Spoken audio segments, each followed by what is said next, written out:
wassalatu wassalam ala asyrafil salin wa ala alihi wa ashabi ajma'in. Amma ba'd. Assalamualaikum warahmatullahi wabarakatuh.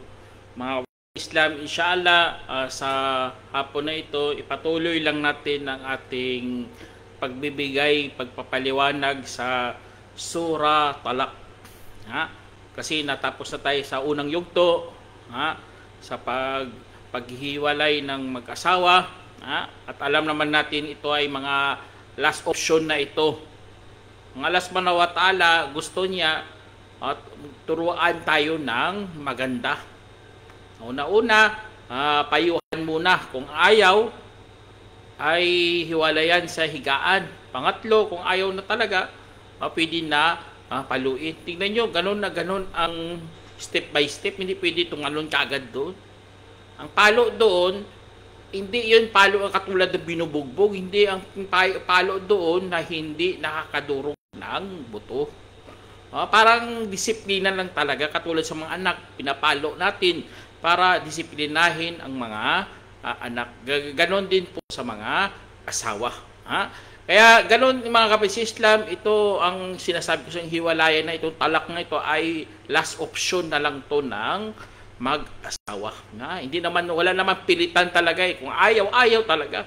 Hindi na talaga yan sila magsasama. Kaya basahin natin ang sinabi ng Allah subhanahu wa ta'ala. Sabi niya,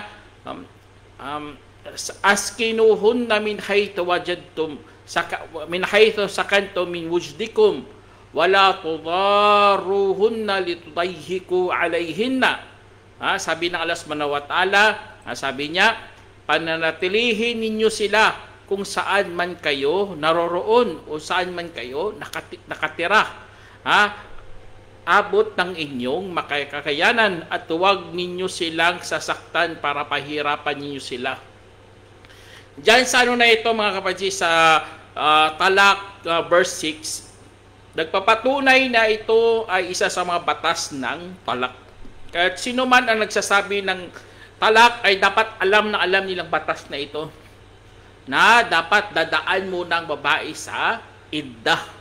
At sa loob ng iddah, sa loob ng itinakdang palugit, ay merong dyan, ang babae hindi siya dapat umalis sa pamamahay ng kanyang asawa. Dapat nandoon siya.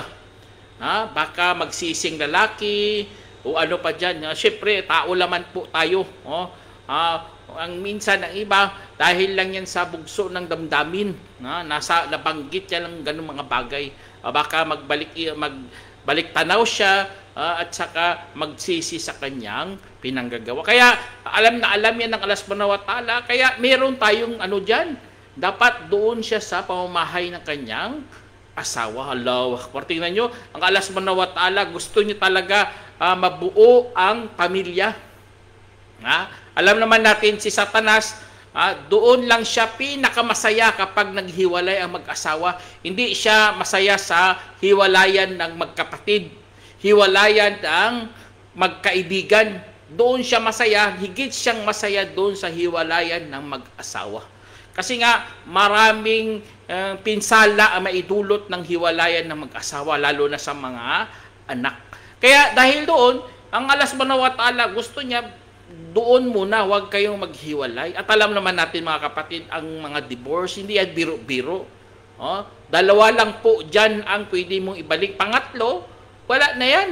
Kaya mabanggit ng Allah subhanahu wa ta'ala, at talaqu marratayn. Ang paghiwalayan ay dalawa lang. Ibig sabihin doon, dalawa lang ang pwede ibalik. Kung hindi na, wala na yun. Kaya yun, mag-ingat sa mga ganitong mga pananalita. Tapos, saan man kayo naroon, abot ng inyong makakayanan. Siyempre naman mga kapatid, ang babae, sampol na hiwalayan, huwag siyang mag-demand kung hindi naman kaya ng kanyang asawa. Kung hindi sampol na trabaho ng asawa niya, nasa katamtaman lang, huwag siyang mag-demand na pang mayaman. Ang iba kasi ganun eh. Hindi dapat gawin yun. At po sa mga kalalakihan na naman, huwag nyo silang pahirapan. Kung nandyan sa loob ng pamamahay nyo, nag-observe siya ng idda niya, huwag nyo siyang pahirapan. Kasi yung iba, ang kanilang hangad pahirapan nilang babae para ibalik niya ang duri, ibalik niya ang mahar. Yun ang isa sa mga kasalanan po talaga yan, mga kapatid. Ha? Kasi ganun ang iba, pahirapan nila, hindi nila papakainin, nagsasalita sila ng masasama, mali, hindi yan maganda. Kasi nga ang Allah subhanahu wa ta'ala, sinabi niya na huwag nyo silang pahirapan. Ha? At kung tingnan nyo, kapag yung babae nabubuntis, ito rin ay isa sa mga purpose ng idda, mga kapatid. Ang purpose ng idda para malaman natin kung meron bang namumuong nilalang sa loob ng mga sinapupunan ng kanyang asawa, ng mga kababaihan. Kasi nga, hindi natin alam minsan, baka nabuntis ang babae o hindi. Kaya dyan sa ano na ito, isa sa mga nagdadalang, kaya kung nabuntis ang babae, mga kapatid, kapag na-divorce niya, dapat dapat siya mismo ang magbigay ng provision o kaya siya maggumastos. Tustusan niya talaga hanggang ito ay manganak. Kasi nga iyan ang idda ng buntis. Iba yan sa mga walang ginadalang sanggol. Hindi katulad ng may regla o kaya mga bata o mga matatanda. Ang buntis, iba talaga ang hatol nila. Iba rin ang kanilang idda hanggang manganak. Yun ang idda ng buntis, mga kapatid. Sa time na yan, dapat talaga ang lalaki ang magbibigay dyan. Siya magbigay ng panustos. Tapos, siyempre, doon din siya nakatira sa lalaki. Hindi naman buntis siya ako pumunta na sa bahay ng kanyang magulang. Hindi. Kasi nga, ano pa siya katulad din siya ng mga may regla o kaya mga matatanda o kaya mga bata na divorce. Kaya nasa loob pa rin siya ng idda. Ito, tandaan nyo, mga kapatid. Kasi nga, ang purpose talaga dito, para bumalik ang mag-asawa. Baka naalala nila kanilang mga mabuting ginawa dati, kanilang samahan, ang kanilang pagmamahalan, ang kanilang pag-aaruga. Kaya yun, malaking factor kasi yan sa pagbalik ng ang dating samahan nila, dating ugnayan po nila, mga kapatid. Kaya doon ang isa sa mga tustusan hanggang manganak. At kung nagpapasuso, ito naman ibang ano na naman dito, ang nagpapasuso na naman. Siyempre kapag nagpapasuso, kung isampol ang babae, dinivorce siya sa time nga na meron ng anak, hinahawak-hawak nga tapos nagpapasuso, siyempre yan ang doon dapat magano ng idda. Pero kung tapos na natapos ng divorce, tapos ng idda, tapos nagpapasuso sa kanyang anak, ay dapat talagang magpasuso, mga kapatid. Kaya isa sa mga dapat nating bigyan ng importansya. Teka.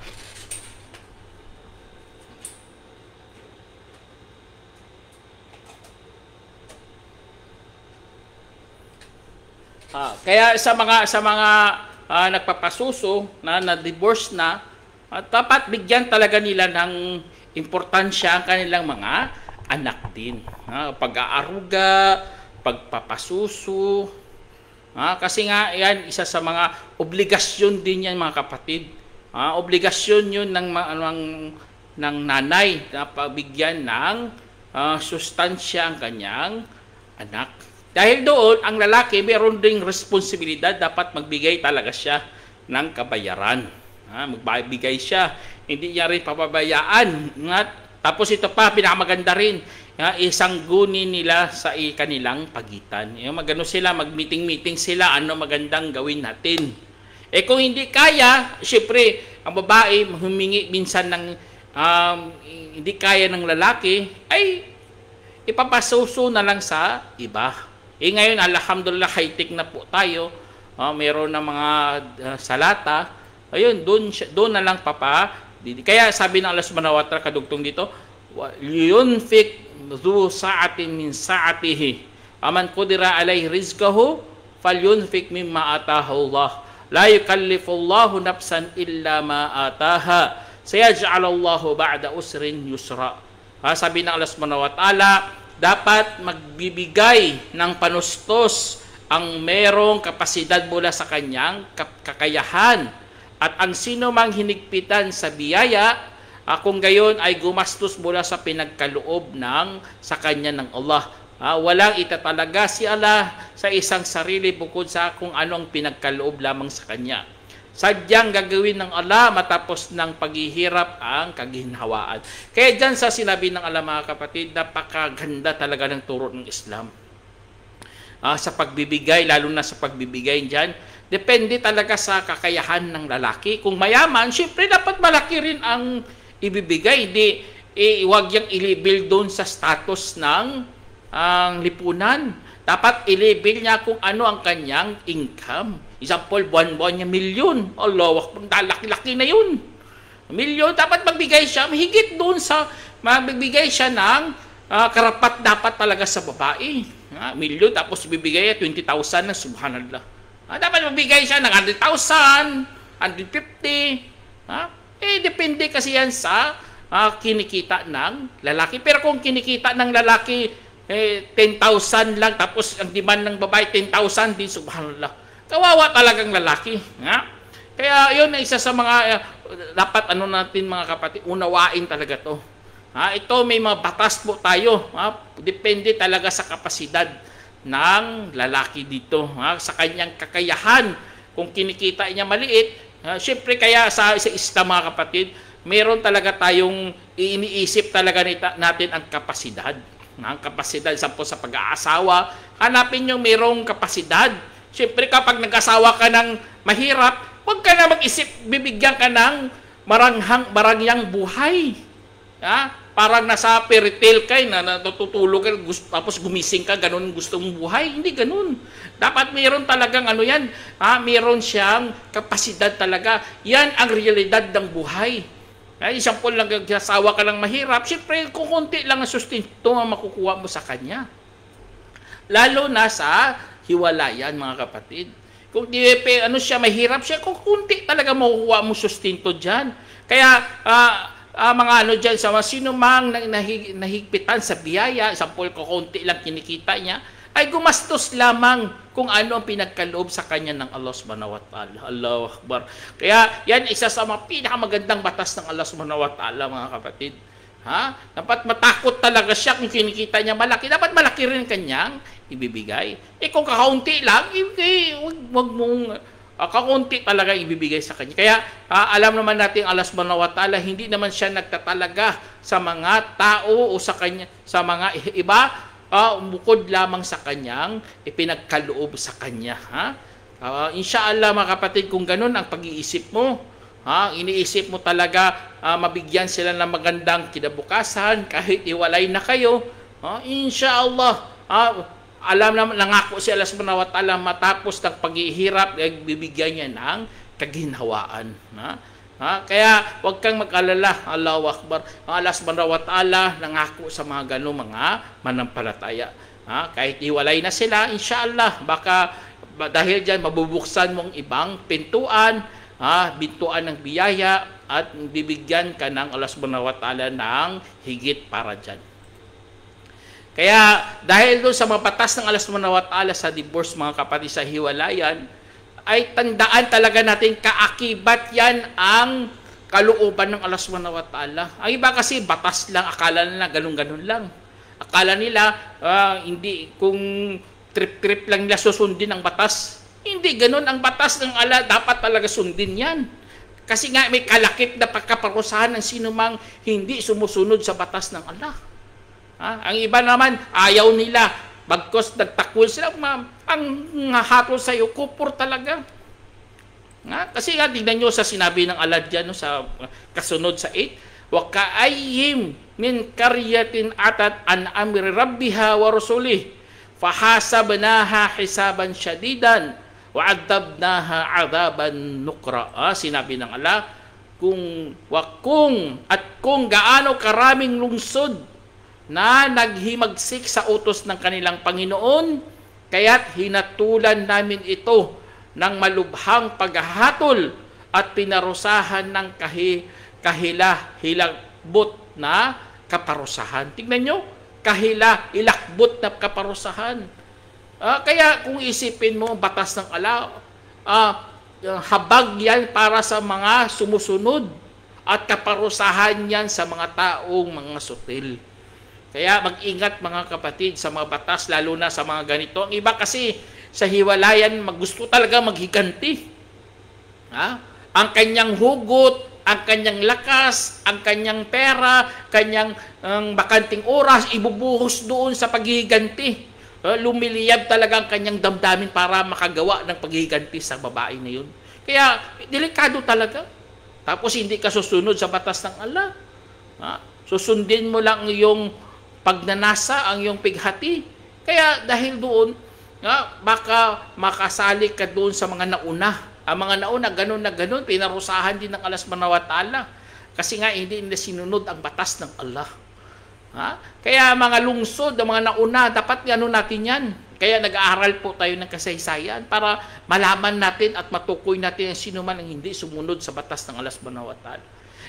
Kaya ang malubhang paghahatol ng Allah, alam naman natin, minsan pinapauna niya na dito. Kung hintayin mo ang Yaumil Qiyamah, ang araw ng pagkabangon, ay tsak malubha talaga doon, sobra-sobra doon. Parang ayaw mo na nga itayo ang araw ng paghuhukom. Kasi nga, grabe talaga doon. Kung dito pa lang sa mundo, gagawa ka ng mga puro kalaswaan, mga kasamaan, auzubillah. Kaya yun, isa sa mga ng Allah subhanahu wa ta'ala, pagpaalala, na dapat talaga sumunod tayo sa batas ng Allah. Sabi ng Allah, fadhaqat wabala amriha wa kana akibatu amriha khusra. Sabi ng Allah, kaya't natikman nito ang kahinatnan ng kanilang gawain at ang pangwakas ng kanilang kinalalagyan ay naging kalugian. Kaya, auzubillah mga kapatid, siyempre naman, matitikman mo talaga ang parusa ng Allah subhanahu wa ta'ala. Mga tulad sa mga nagawa ng mga naunang lungsod, mga naunang tao, nakasaad talaga yun sa kasaysayan, na pinarusahan sila ng Allah subhanahu wa ta'ala. Ang masakit pa sa lahat, hindi lang dito sa mundo, bagkos meron pang kabilang buhay. Ibig sabihin, dalawa talaga. Pinarusahan sila dito sa mundo at pinarusahan sila sa kabilang buhay. Para dito pa lang sa mundo, pinaparamdam na yan ng Allah subhanahu wa ta'ala para meron silang pagkakataon magbalik loob. Hindi talaga tigas talaga ng ulo, nagmalaki pa, nagmayabang pa, na sila kaya nilang gawin lahat-lahat. Kaya, malulugi ka talaga sa araw ng paghukom mga kapatid. Siyempre, lugi ka. Binigyan ka na dito ng pagkakataon. Binigyan ka ng edad. Binigyan ka pa ng talino ng Allah subhanahu wa ta'ala.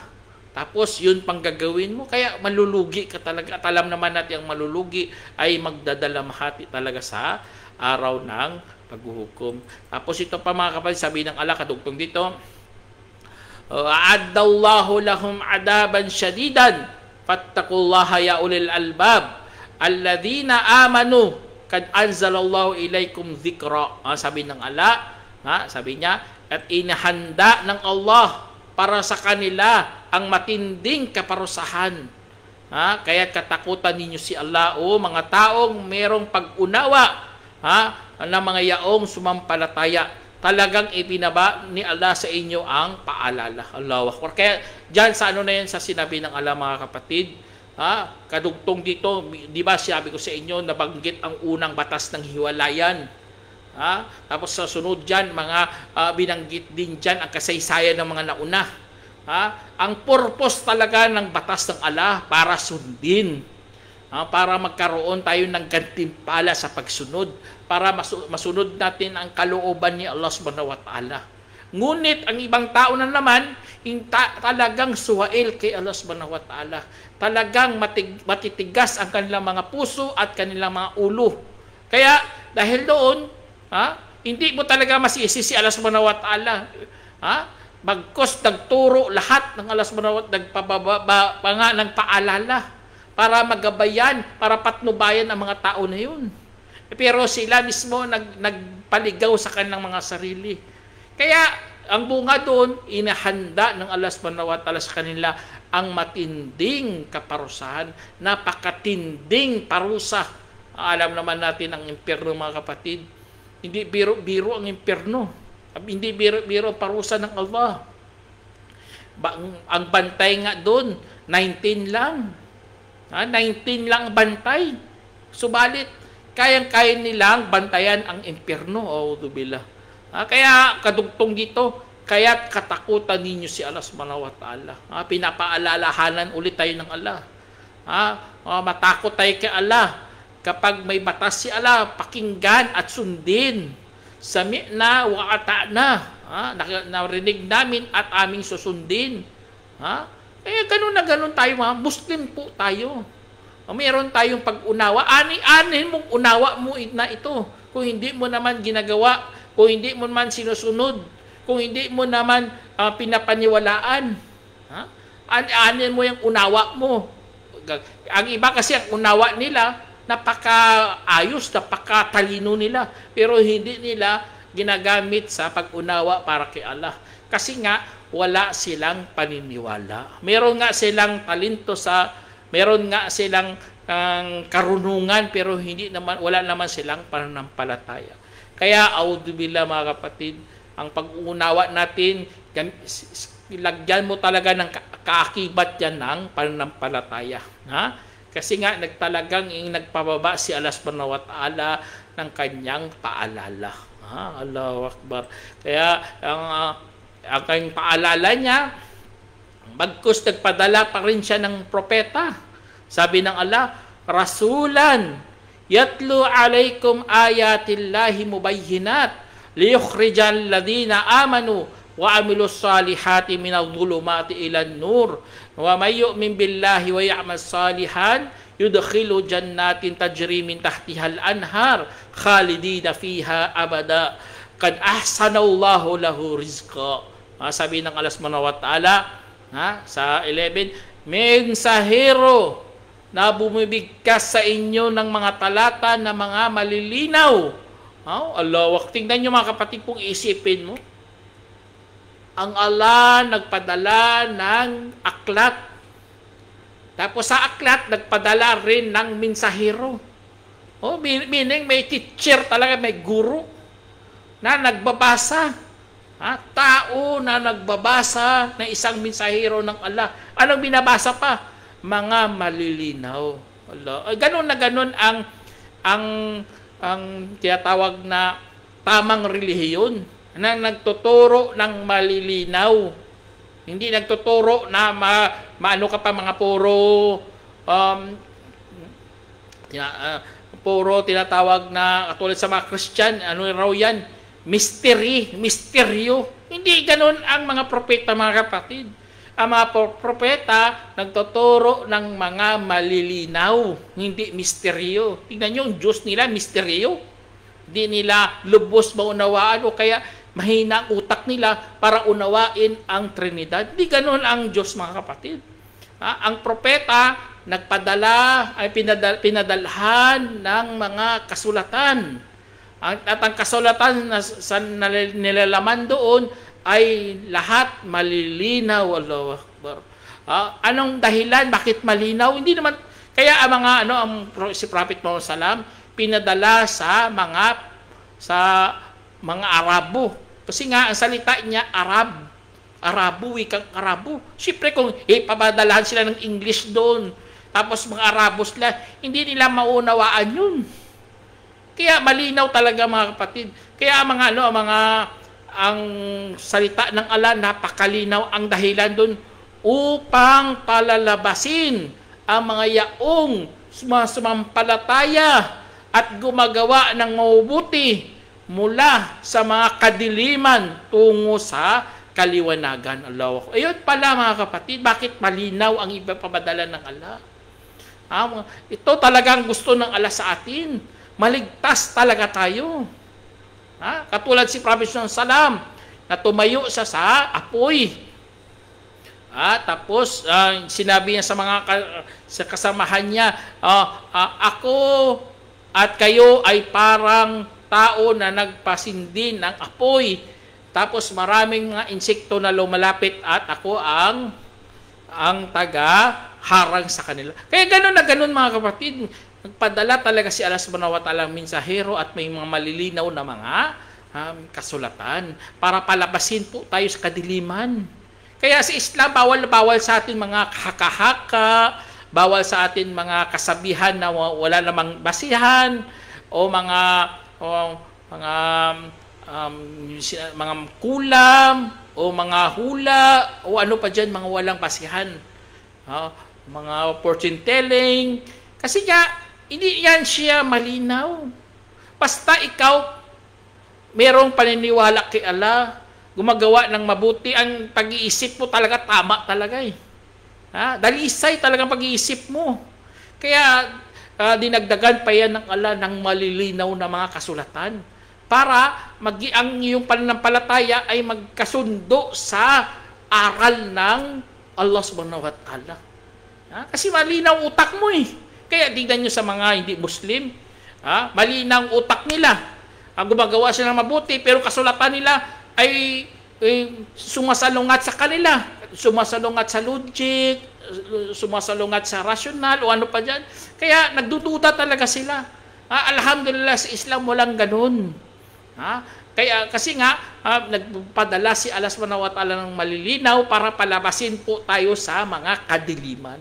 Alam naman natin kadaliman mga kapatid, yun ang tinutukoy dito, ang mga kasamaan, kamangmangan, mga fortune telling, o ano pa dyan, mga walang mga basihan. Tungo sa kaliwanagan. Allahu Akbar. Sa liwanag tayo dadalhin.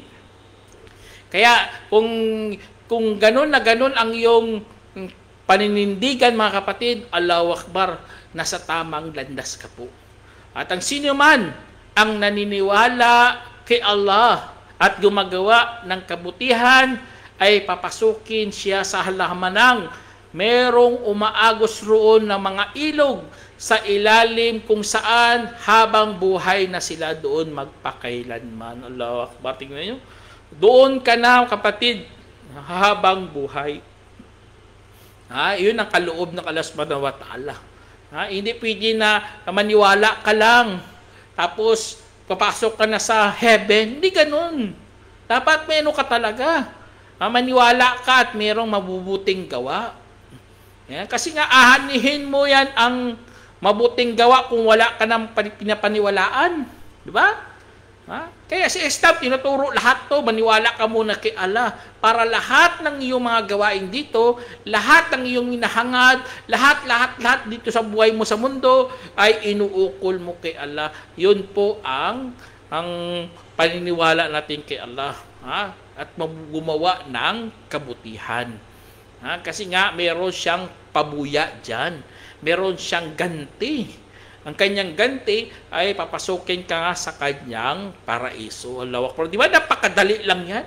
Napakasimpleng turo lang yan sa atin. Pero ang iba, nahihirapan pa dyan. Audubillah. Hindi pa nila matarok-tarok ang mga ganitong mga salita. Puro lang sila Trinity. Napakasimple naman ng religion. Tapos pinapalabo pa nila. Kaya sadyang ipinabuti ng Allah para sa kanya ang biyaya. Allah. Yun ang ng Allah subhanahu wa ta'ala. Kung ikaw nakapasok ka na sa paraiso, ay pinabuti pa ng Allah subhanahu wa ta'ala para sa iyo ang paraiso. Bilang panghuli mga kapatid, sa sinabi ng Allah, Allahul ladzi khalaqa sab'a samawatin wa minal ardi mithlahunna yatanazzalu al-amru bainahunna lita'lamu anna Allah ala kulli syai'in qadir wa anna Allah qad ahata bi kulli syai'in ilma. Sinabi ng Allah subhanahu wa ta'ala bilang pangwakas sa kabanata ng hiwalayan, sabi niya, si Allah ang yaong lumikha ng 7 mga kalangitan at kalupaan na magkakasing tulad ang mga ito. Bumababa ang utos sa pagitan ng mga ito upang inyong malalaman na si Allah ay talagang may kakayahan sa lahat ng bagay. Allah, tingnan nyo. Si Allah ang yaong lumikha. Ganun ang pagkilala natin sa Diyos. Alhamdulillah mga kapatid, ang Diyos natin mayroong pangalan, Allah. Ang iba kasi tawag lang siya Diyos, Diyos, Diyos ko, Diyos ko. Pero kung tanungin mo na sino pangalan ng Diyos, doon na sila nagdito-lito ng kanilang pag-iisip.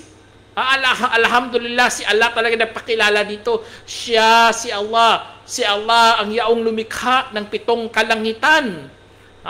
At kalupaan. Ganyan. 7 kalupaan, 7 kalangitan. Si Allah naglumikha. Nagpapakita talagang Allah subhanahu wa ta'ala na siya talaga ang may kakayahan sa lahat ng bagay.